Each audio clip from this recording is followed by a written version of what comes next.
Eu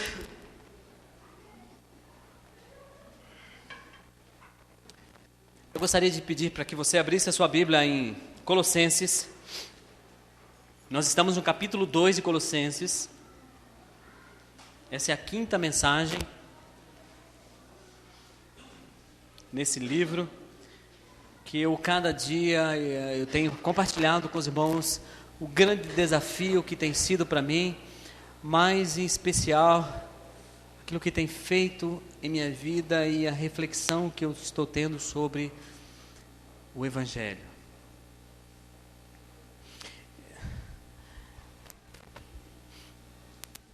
Eu não sei se você tem essa sensação, mas eu já passei épocas da minha vida que eu tive a sensação de que estava carregando um peso muito grande.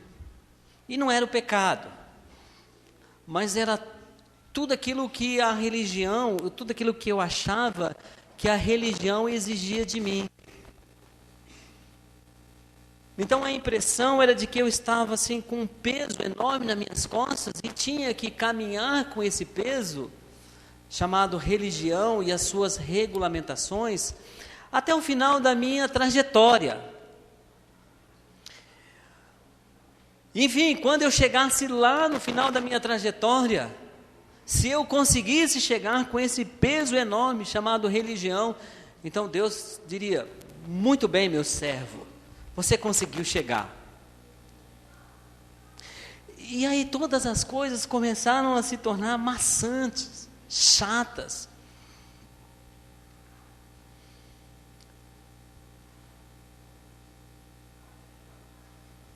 E aquilo que deveria ser o grande alívio para a minha vida, eu tinha a sensação de que me prendia. Porque eu tinha que estar dentro de uma série de regulamentações, de regras, para, enfim, ser um bom cristão, ou ser um bom crente. Agora parece que o apóstolo Paulo, aqui no capítulo 2, ele mesmo sabendo do seu sofrimento, ele encoraja aos crentes, porque ele mesmo estava encorajado a saborear, a desfrutar do Evangelho. Agora, como que eu posso desfrutar de algo que é maçante, chato? Eu tenho que acordar mais um dia cedo e ir para a igreja, e depois ficar lá em torno de 1h30, cantando e depois ouvindo uma mensagem. E aí tem toda aquela coisa, porque eu saio com a minha consciência extremamente pesada, porque essa semana eu não consegui fazer uma oração, eu não consegui abrir a Bíblia. E aí novamente o pregador da noite falou que Deus se agrada se eu ler a palavra, se eu orar.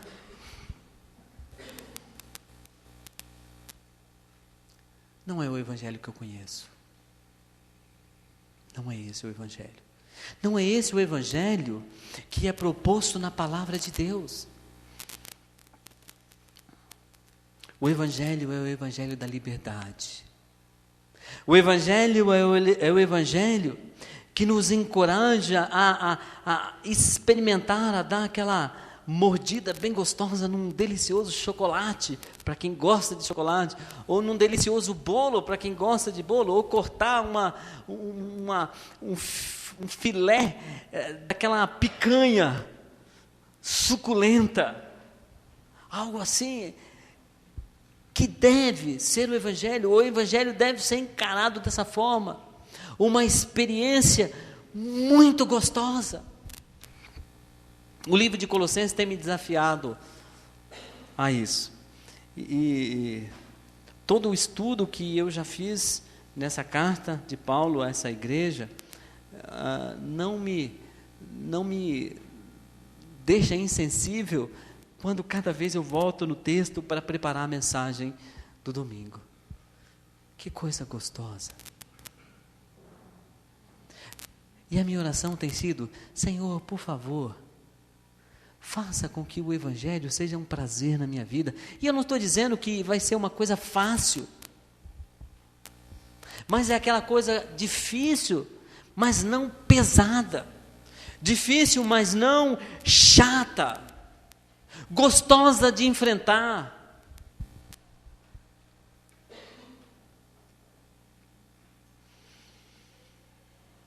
Nesse trecho de capítulo 2, versículos de 1 até 7, nós somos encorajados a experimentarmos os frutos do Evangelho.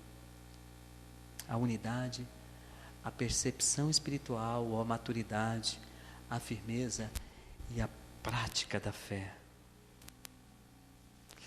Mas, irmãos, sabe quando nós vamos olhar o Evangelho, a vida cristã de forma diferente? Quando o Evangelho corrigir os nossos valores. Porque nós, naturalmente, nós somos excentricamente, egoisticamente voltados para nós mesmos. Alguns de nós um pouco melhorados. Alguns descarados.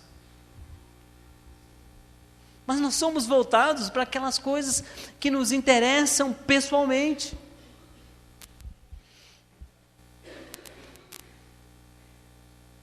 Mas se esse Evangelho que nós estamos aprendendo, revelado nas Escrituras, for de fato o poder de Deus,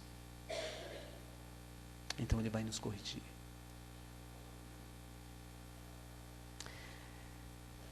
Capítulo 2, versículos de 1 a 7. Eu gostaria, pois, que soubesseis, que vocês, irmãos, soubessem, quão grande luta venho mantendo por vós, e pelos laodicenses, ou pelos de Laodiceia, e por quantos não me viram face a face, aqueles que não me conhecem pessoalmente, para que o coração deles seja confortado e vinculado juntamente em amor, e eles tenham toda a riqueza da forte convicção do entendimento, para compreenderem plenamente o mistério de Deus, Cristo, em quem todos os tesouros da sabedoria e do conhecimento estão ocultos. Assim digo, para que ninguém vos engane com raciocínios falazes. Essa expressão é uma expressão interessante, raciocínios falazes. Pois embora ausente quanto ao corpo, contudo em espírito estou convosco, alegrando-me e verificando a vossa boa ordem e a firmeza da vossa fé em Cristo. Ora, como recebesse Cristo Jesus o Senhor,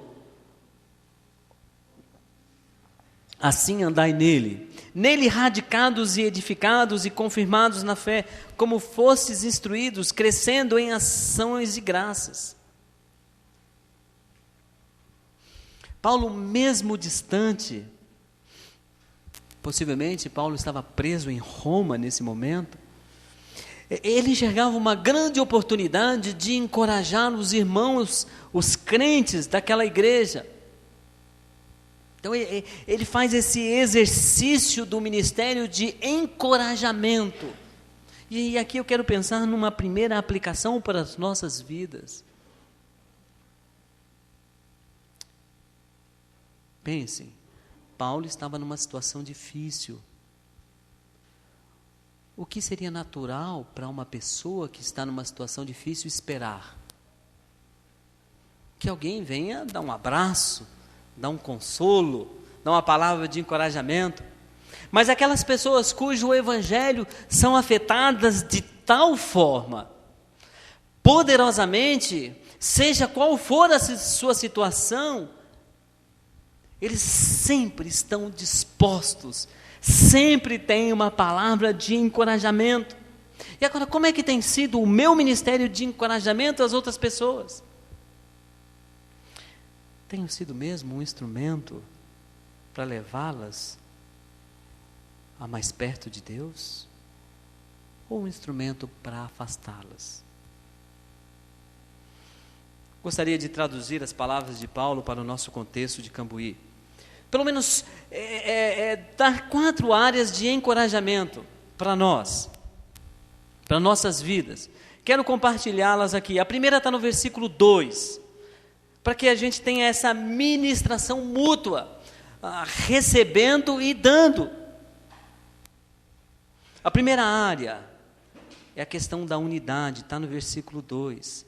Paulo usa uma expressão aí que tem a ver com vínculo, com ligadura. A primeira área é a questão da unidade. Paulo encoraja aquela igreja a ser unida em amor.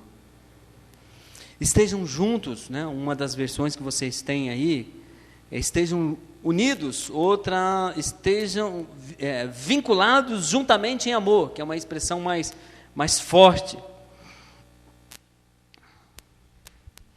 Como é que em meio aos problemas e às diferenças, nós podemos viver vinculados em amor? Nessa primeira área. Como nesse mundo moderno, podemos experimentar uma das grandes essências da vida cristã, que é a comunhão. Nós ainda temos o privilégio de morarmos numa cidade pequena, onde conhecemos um pouco mais as pessoas. Mas eu acho que ainda falta bastante para nós.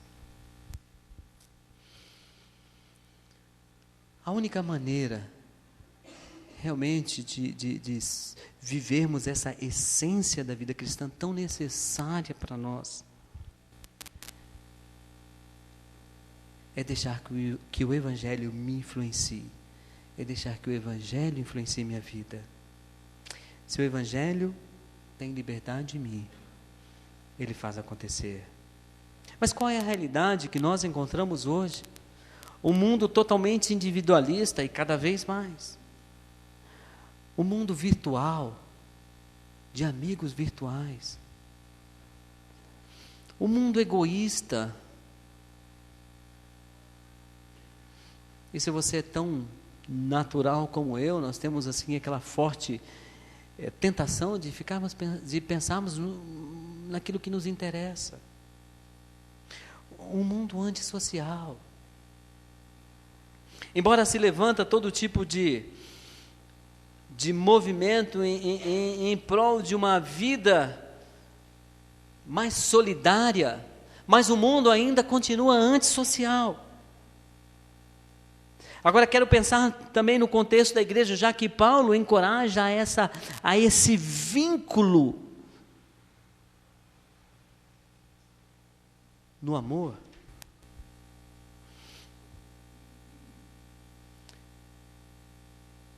Pessoas quebram um relacionamento tão fácil dentro da igreja, por tão pouca coisa. Deixam a igreja, deixam a comunhão. Talvez não olhe por anos na cara do seu irmão. Será que esse é o evangelho que está sendo apresentado para nós nas Escrituras?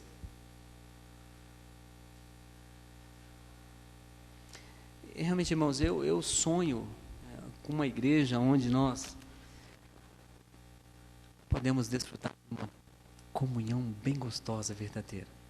E quando eu peço para os irmãos, olha, sai do lugar, abrace outro, vê aquele irmão que faz tempo que você não cumprimenta, não é porque a gente não tem o que fazer no culto, não, talvez não tenha o que fazer, precisa ocupar tempo, é muito mais do que isso.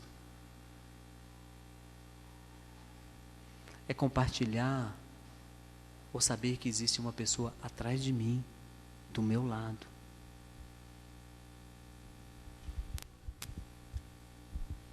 O Evangelho, ele pode nos tornar vinculados, ligados. E queridos, isso não é nenhuma utopia, não é nenhum sonho. Isso é totalmente real. A Bíblia escreve muito a respeito dessa unidade.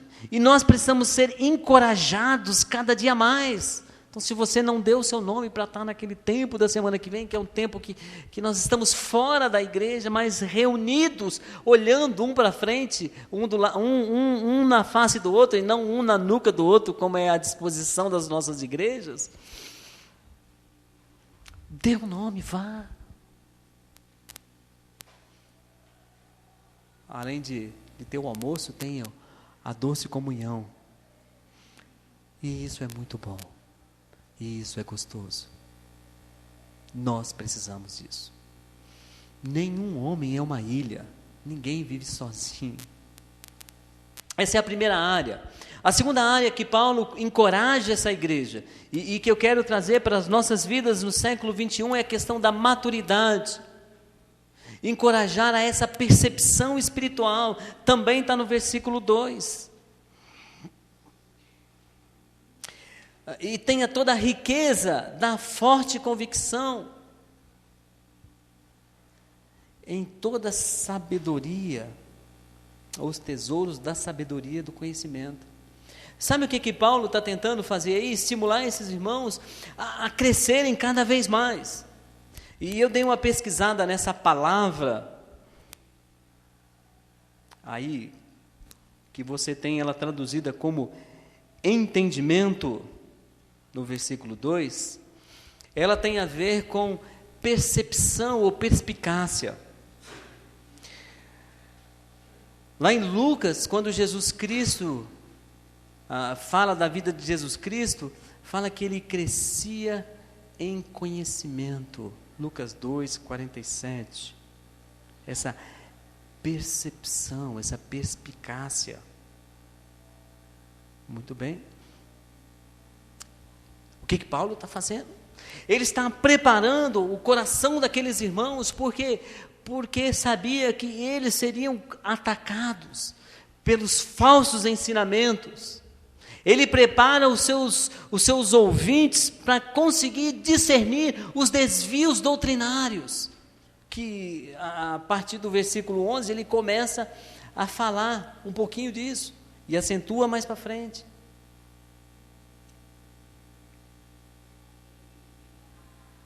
Também fala dos desvios morais. Pessoas que são libertinas e permissivas em seus corações e não estimulam os outros à vida com Deus, mas os leva para longe. Agora, como é que é possível crescer nessa percepção, nessa maturidade? E ele volta também no versículo 2 a uma questão que ele já vem falando e repete: para vocês conhecerem o mistério de Deus, Cristo. O que é isso? É o Evangelho. É aquilo que conduz a minha vida. E eu tenho insistido nessa questão de que o Evangelho pode me influenciar com tanta intensidade que eu me desligo das exigências desse mundo e experimento toda a plenitude de Deus. Não é possível adquirir maturidade se eu não... E quando eu falo Evangelho, eu estou falando toda a totalidade do Evangelho. Isso inclui esse derramar sobre a palavra de Deus, que falta para nós.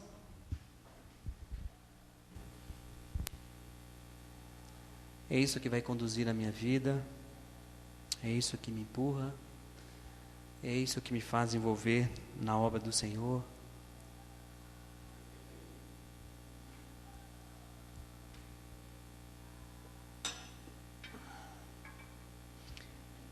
Paulo coloca o mistério de Deus, que é o Evangelho aqui, pregado aos gentios, como algo muito relevante. Ele vem repetindo na sua carta e vai terminar sempre falando dos efeitos desse Evangelho na vida das pessoas, na vida dele, na vida dos crentes em Colossenses, e também na vida de pessoas que estavam à volta dele, como Epáfras, que ele já menciona. Depois, lá no capítulo 4, ele finaliza dando uma lista de homens que foram afetados pelo Evangelho. Mas eu fico igualmente impressionado, irmãos, como o Evangelho tem sido tão irrelevante em nosso meio, tão descartável, tão sem sabor, tão sem significado. E aí é lógico, isso é uma questão óbvia. Se eu tenho essa impressão a respeito do Evangelho, como é que eu vou amadurecer? Como é que eu vou crescer? Como é que eu vou me tornar um crente forte, crescendo em conhecimento de Deus, em discernimento, em maturidade, em percepção espiritual. Não tem como. Eu vou me tornar sempre um crente frágil, conduzido por qualquer coisa. Qualquer chuvinha, fico doente. Mudou o tempo, eu já fico mal. E nós temos todas as condições de sermos crentes amadurecidos na palavra do Senhor pelo Evangelho. E que venham as tempestades, que venham os dias maus, que venham as heresias que crescem a cada dia e super disfarçadas. Mas nós estamos o quê? Nós estamos preparados, porque o Evangelho está tão fundamentado na minha vida, que eu sou capaz de perceber à distância aquilo que está errado.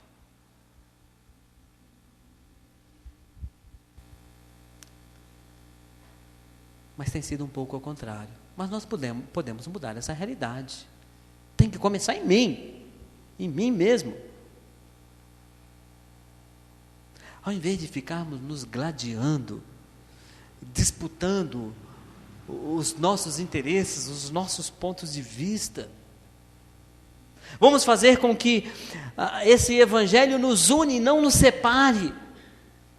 Vamos usar esse Evangelho para que nós sejamos mais fortes. E o que uma igreja pode fazer é uma coisa esplêndida. O poder que uma igreja tem é algo impressionante mesmo.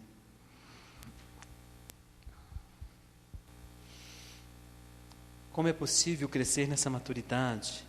Quando eu descubro quais são os tesouros da sabedoria e do conhecimento, versículo 3. E aí parece aquela coisa meio contraditória, no qual temos os tesouros da sabedoria e do conhecimento escondido. A construção dessa frase parece uma contradição, parece um certo paradoxo. Nós temos, ou no qual, em Cristo, estão escondidos todos os tesouros da sabedoria, mas isso é para chamar um pouquinho da atenção aos valores. Nesse mundo em que Paulo escreve essa carta, a sabedoria era supervalorizada. Eu vou pensar em alguma coisa aqui, vou comentar alguma coisa da nossa sociedade, mas a sociedade deles, eles não saíam por ali procurando felicidade. Não era esse o tema deles. Não era essa a palavra do momento. A palavra do momento era sabedoria, era conhecimento. Então uma pessoa era realizada se ela tivesse conhecimento e se ela tivesse sabedoria. É só olhar um pouquinho lá na briga dos corintianos, em 1 Coríntios, desculpa a expressão aí, briga dos corintianos, briga dos coríntios, na primeira carta, eles tornavam nobre quem era sábio, e depois Paulo começa a explicar para eles onde estava a verdadeira sabedoria. E ele diz, vocês sabem muito bem aonde encontrar isso. Elas estão, esses tesouros da sabedoria estão numa percepção madura do Evangelho. Pensa na nossa sociedade. Qual seria a expressão, qual seria a palavra do momento? Eu acho que minha sugestão aqui seria, eu preciso de felicidade, eu preciso de alegria. Uma outra palavra também, eu preciso de prazer, meu prazer pessoal, a teologia da satisfação, o hedonismo, e a alegria aí também pode estar ligado um pouquinho à teologia da prosperidade, já que alguns pensam que no dinheiro está a alegria. Então é isso que as pessoas procuram. Se nós saímos aí na nossa entrevista, a maioria vai dizer, eu quero alegria, eu quero felicidade na minha vida. Outras talvez vão dizer, não, o mais importante para mim é quando eu realizo aquilo que eu quero, eu satisfaço os meus prazeres. Mas a Bíblia garante que isso pode ser encontrado no Evangelho. A alegria e o prazer pessoal, mas não de acordo com as medidas humanas, mas de acordo com o projeto de Deus. Eu posso estar completamente satisfeito no Evangelho. Irmão, não estou falando de alguma coisa fora da realidade, uma utopia, um sonho. É possível todo crente estar completamente satisfeito no Evangelho. E talvez você diga, mas eu não sou assim. Nós temos um problema. Alguém está fora de sintonia. É possível eu ser completamente alegre, feliz no Evangelho, ter o meu prazer, a minha satisfação no Evangelho.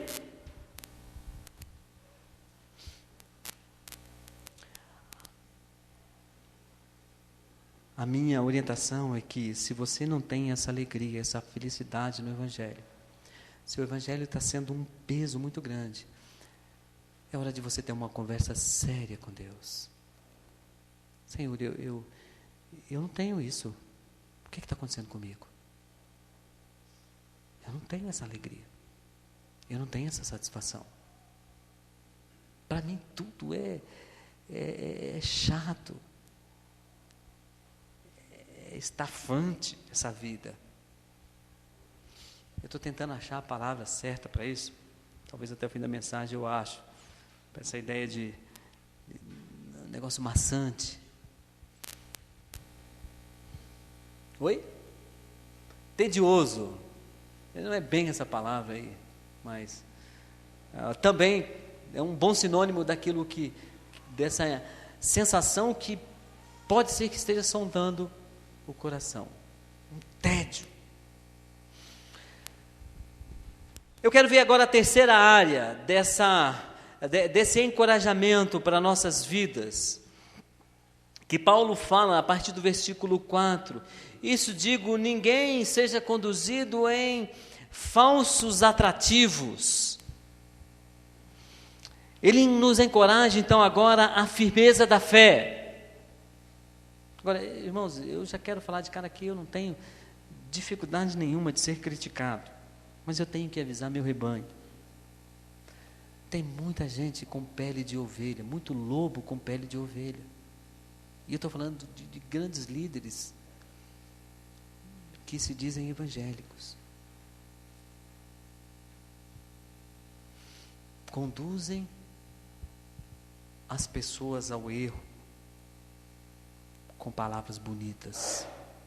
Essa expressão que Paulo usa aqui, raciocínio falazes, seria mais ou menos atrativos, coisas que nos atraem, mas são falsas, ilusões. Nem toda a igreja evangélica é boa e confiável. Oh, pastor, o que é isso? É sério. Se você quer ver, na época de Jesus Cristo, escreveram um monte de coisas, um monte de evangelho, tem evangelho sobrando a respeito de Jesus e do ministério dos apóstolos, tem muita coisa, mas selecionaram 27, chega aos milhares, muita gente escreveu, e tem muita coisa ali, interessante, mas que levariam as pessoas ao erro, e alguns erros podem ser fatais. Você já viu pessoas extremamente decepcionadas com o Evangelho? Eu nem posso ouvir falar em crente. Eu já frequentei igreja, já estive lá e estou extremamente frustrado e decepcionado. Tem. Aqui e acolá, quando eu encontro alguém, você é pastor? Aí já começa a descarregar algumas coisas. Pessoas que foram conduzidas ao erro com capa de verdade, com vestimenta de verdade. Pessoas que foram levadas por conversas mansas e atrativos falsos. Isso em nome de Deus. Qual que é o sistema de proteção? Primeira coisa, cuidado com isso. Cuidado com essa conversa mansa. Jesus Cristo ensinou, os apóstolos ensinaram com muita firmeza. Deixaram claro o Evangelho. E vocês sabem que às vezes eu leio questões na Bíblia e fico assim, pensando comigo, será que isso é assim mesmo? Vocês querem ter uma ideia? É só pensar na questão do divórcio, gente. Só pensar nessa questão. E a gente lida com tantas situações na realidade, na nossa atualidade. E quando a gente vai ler lá o que Jesus disse, que os apóstolos disseram, ou disse, será que é assim mesmo? E aí eu tenho que esbarrar numa situação, num local, numa encruzilhada, num trevo, e dizer, o que eu vou escolher? Aquilo que eu acho que não deveria estar na Bíblia, ou aquilo que está na Bíblia?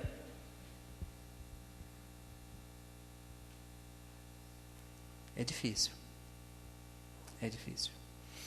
Mas cuidado, no sistema de proteção, para não abalar nossa firmeza, Paulo dizia, eu estou presente com vocês em espírito, versículo 5.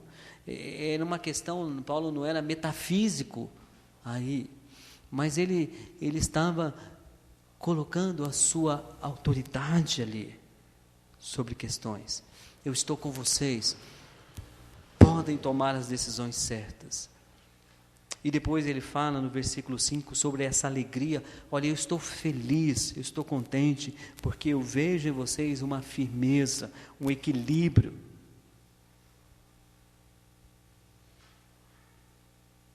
Gente, tem pessoas hoje no nosso mundo, e a gente vê na internet, tem pessoas acreditando em coisas que até o diabo não acredita, nem ele mesmo. Isso aí até a gente já olha assim e fala, que aberração. Mas os nossos maiores problemas são com as sutilezas. Paulo começa a preparar o coração dessa igreja para enfrentar algumas sutilezas que poderiam ruir, poderiam minar o poder do Evangelho no meio dos crentes. Eu vejo que vocês têm firmeza e equilíbrio, versículo 5. Ele não queria que aqueles irmãos fossem aqueles legalistas a respeito do Evangelho, mas também que eles não aceitassem tudo que vem, mas que colocasse isso em certo crivo, para avaliar. E a quarta área e última que ele nos encoraja, que eu quero encorajar a igreja, é a prática da fé. São frutos que podemos saborear do Evangelho. Versículo 6. Como recebeste a Cristo Jesus, o Senhor, nele andai. É uma ordem aí, é um imperativo. Mas ele usa uma expressão que liga o que vem antes com isso. Olha, dessa forma extremamente equilibrada que vocês têm, que vocês adquiriram. Vocês não são legalistas judeus que ficam debaixo daquela lei pesada, mas também não estão no extremo de ser permissivos. Mas vocês adquiriram um equilíbrio e uma capacidade, um discernimento de perceber aquilo que estava errado no meio de vocês. Agora ande em Cristo Jesus, assim como vocês receberam. Como é que essa prática vai se desdobrar? Vocês devem andar enraizado em Cristo. Versículo 7. Eu fiquei impressionado uma vez, lá na Santa Casa de Mogi Mirim, quando arrancaram uma seringueira. Eles precisavam fazer uma reforma. E eu fiquei impressionado com o tamanho do buraco que ficou. Eles primeiro tiveram que cortar toda a seringueira em pedaços. Ela era enorme. Não sei nem se era centenária. Você não lembra, né, Célia? Mas desde que a Rita existe, ela estava lá. Né? Então tem mais de quantos anos? Mais de 20 anos. Não estou brincando. Mas era uma coisa gigante, né? Galhos para tudo quanto é lado, raiz também. E eles começaram a cortar aquela árvore. E ficaram pelo menos um mês tentando tirar aquilo. E depois de cortar toda, deixar quase só no toco, eles começaram a tirar a raiz. E aí que veio o trabalho maior. Deixaram um buraco gigante, as raízes se desenvolveram. Eu fiquei pensando, que máquina tiraria isso daí? Nenhuma. Estava bem enraizado aquela seringueira. É assim que devemos estar em Cristo Jesus. Enraizados, fortes, tendo nossa raiz apenas no Evangelho. Também essa prática se desdobra da vida cristã em ser edificado, e aí lida com uma das questões que eu já falei, esse desenvolvimento, essa expressão edificados, ela passa a ter o sentido de crescimento, tem um sentido de edifício. Paulo está pensando na base e no desenvolvimento.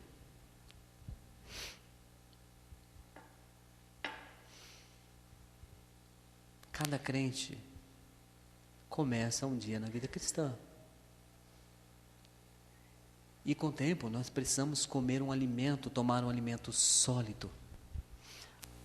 Paulo falando para a igreja, aos coríntios, dizia, olha, eu não posso dar alguma coisa forte para vocês, tem que dar leite para vocês. Ainda.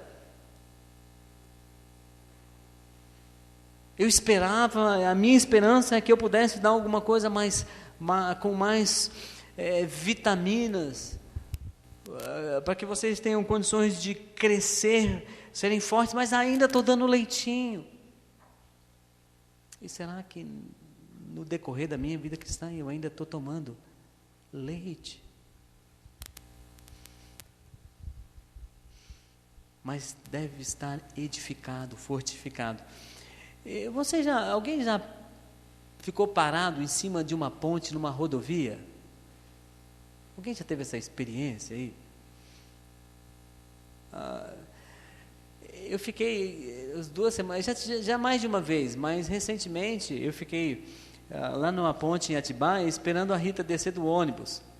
E eu gosto da sensação de ficar em cima da ponte. Por quê? Passa um caminhão, ela balança. Eu não sei se acontece aqui, né? Mas se você puder ver se acontece aqui na nossa ponte, não naquela lá, porque aquela não vai passar caminhão, mas nessa que passa a rodovia. Eles passam em alta velocidade e é gostoso. Tem gente que vai entrar em desespero. Mas não vai cair aquilo. Passa caminhão incessantemente.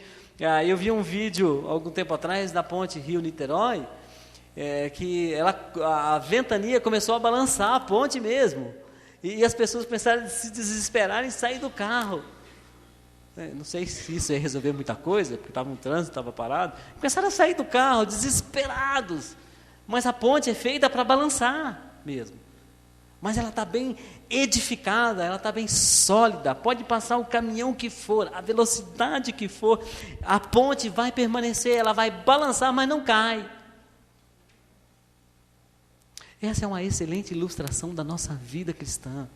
Quando nós estamos bem enraizados, edificados, nós vamos receber pressões bordoadas para cima, para baixo, ventos de doutrinas, situações dentro da igreja, situações pessoais, internas, mas nós estamos ali em pé, nós não caímos, porque estamos bem solidificados no Evangelho de Cristo. E por fim, ele fala, confirmados na fé. Quase que no final do versículo 7. Esse sentido de fortaleza. Os povos antigos, eles faziam as suas cidades, e nas suas cidades eles colocavam pontos em que eram fortalezas. Caso os inimigos atacassem, quem podia correria para lá, ou a própria cidade era uma fortaleza. Essa também é a ideia aqui. Talvez um pouquinho daquilo que Paulo fala em Efésios capítulo 6. E finalmente ele termina: com tudo isso agradecendo, como vocês aprenderam, sendo ricos em ações de graça. E eu gosto como ele termina o texto aqui, com essa gratidão. Ele nos coloca nessa esfera de vida de que o Evangelho é algo prazeroso e não difícil e não enfadonho. Essa era a palavra que eu queria achar. Enfadonho.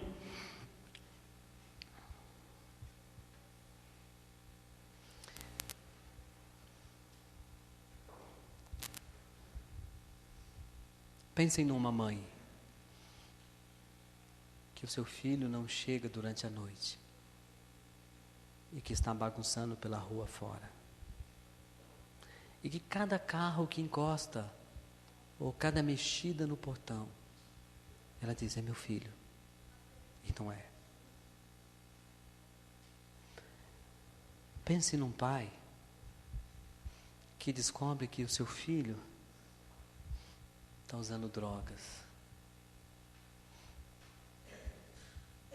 e cada vez que o seu filho chega em casa, ele olha nos olhos do filho e pensa: o que eu poderia fazer para salvar o meu filho? Pense no marido que abandonou a sua casa, ou na verdade pense na família do qual o marido abandonou a sua casa e foi embora deixando todo mundo desamparado. Ou numa esposa que decidiu também abandonar a sua casa. Ou pode pensar numa família em que o pior lugar que um dos membros poderia ir é dentro da própria casa.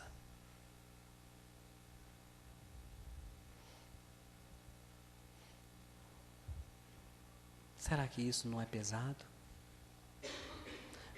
Como que pesa o coração de uma mãe? Como que pesa o coração de um pai? Como que pesa o coração de uma família em que ninguém quer voltar para o seu lar porque vive em conflitos? E isso é pesado. E isso é uma carga muito grande. O Evangelho não. O Evangelho é um Evangelho de liberdade e de prazer. Se isso não está acontecendo na minha vida, eu preciso voltar-me para Deus e dizer: Senhor, ou isso não é real, ou é uma tremenda mentira que o Senhor está falando.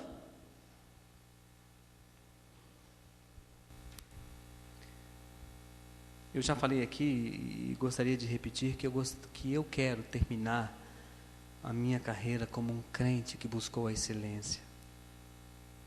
Como um crente que experimentou o poder de Deus na minha vida. Eu não quero passar nessa história sem experimentar aquilo que a Bíblia está oferecendo. A plenitude do Evangelho.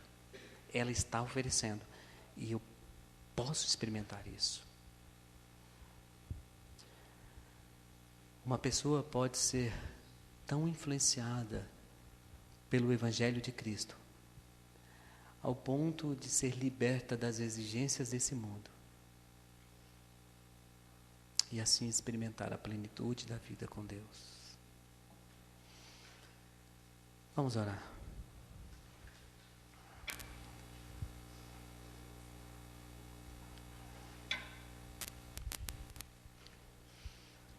Por favor, Senhor, coloque-nos em sintonia com o seu Evangelho. Não é possível realmente olhar as Escrituras, olhar aquilo que foi revelado e dizer: não funciona. O Senhor não é um Deus insano, não é um Deus insensato. O Senhor sabe muito bem daquilo que nós temos condições de viver e deixou o padrão. Por favor, Pai, restabeleça a nossa vida, e se nós perdemos em algum lugar o fio, a direção certa, nos ajude a voltar e a converter nossos caminhos. Nós precisamos disso. Não é possível que em nossa geração a gente não experimente essa plenitude do Evangelho, essa transformação que o Evangelho produz em nossas vidas. Então, Pai, nos encoraje a vivermos isso em termos de igreja, nessa questão do amor um pelos outros, de olhar no rosto de alguém que talvez a gente tenha até uma certa restrição e dizer, mas em Cristo Jesus eu sou capaz de superar isso. Em Cristo Jesus eu sou capaz de amar. E também amadurecer mesmo. Tomar aquele caldo forte. Tomar aquele alimento com bastante vitamina, capaz de nos fortalecer. E Senhor, abre nossos olhos para que a gente perceba se há alguma coisa que precisamos abandonar em nossas vidas, para que o Evangelho seja fortalecido em nós. Muito obrigado mesmo, Pai. Abençoe cada pessoa aqui, cada cristão que de todo o seu coração desejou estar aqui para adorar o seu nome. Cada pessoa que entrou por essa porta seja impactada com o nosso momento de adoração, de comunhão e de crescimento em Cristo Jesus. Muito obrigado. Eu desejo do meu coração e peço que o Senhor derrame a paz sobre a vida dos nossos queridos amigos e irmãos, em nome de Jesus. Amém.